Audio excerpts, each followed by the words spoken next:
Hi, I'm Bobby Harrison, and in this series of lessons, we're going to expand our blues vocabulary. Let's have a look at what we've got coming up.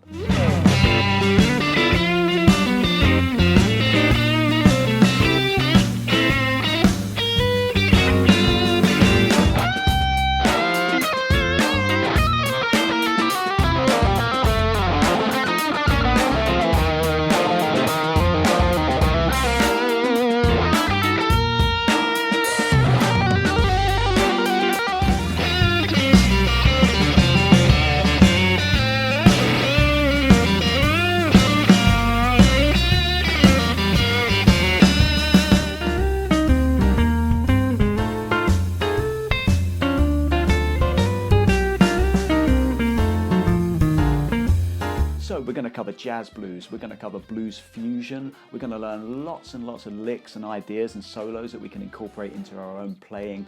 We're going to expand our scale options and our tonal choices when it comes to playing over a regular 12-bar blues. There's so much to learn, and I can't wait to show you what we've got inside.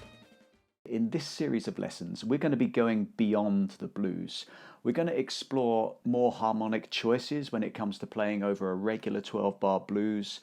We're going to look at a jazz blues chord progression and solo in the key of B flat. We're going to learn some kind of slippery blues slur licks that you can add to your vocabulary, and we're even going to dip our toes into the waters of blues fusion and play some slightly more harmonically sophisticated licks. Now, when I say harmonically sophisticated, that doesn't necessarily mean that it's better.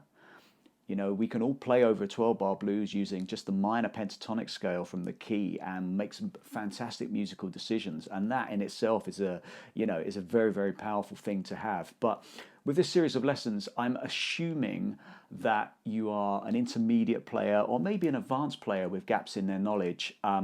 So what I mean by that is that you're familiar with the structure of a 12-bar blues chord progression, just a regular 3-chord 12-bar blues progression, and that you at least know your minor pentatonic scales in a few keys, you know, for example, the keys of A, the keys of C, the key of G, for example, and that you can already play a little bit, so you can already jam over a 12-bar blues and make some noise, so you know how to bend strings and you know how to apply vibrato and, hammer-ons and pull-offs. Within this lesson, there really isn't the time to go through every single technique and every single kind of scale permutation that we're going to use, but we are going to explore some different scales. We're going to kick off with just a regular 12-bar blues shuffle in the key of C, and we're going to break down each chord, the 1, 4, 5 chord, and look at some of the scale choices we can use instead of just the minor pentatonic scale from the root.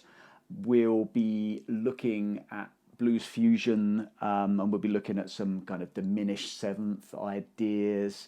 We'll be looking at chord substitutions in our jazz blues. We'll be learning a whole load of licks. I can't tell you how many licks there are and how many ideas there are in this course that you can incorporate into your own playing. There are lots of solos to learn, lots of backing tracks to work with. Everything will be tabbed out. So if there are any gaps in your knowledge when it comes to the blues, then you can check out my website, my online course, Absolute Blues Guitar. That is a comprehensive blues course that will get you from having never before picked up a guitar to being able to play authentic blues. So if you're ready to dig into your blues playing and take the next steps, I'll see you inside.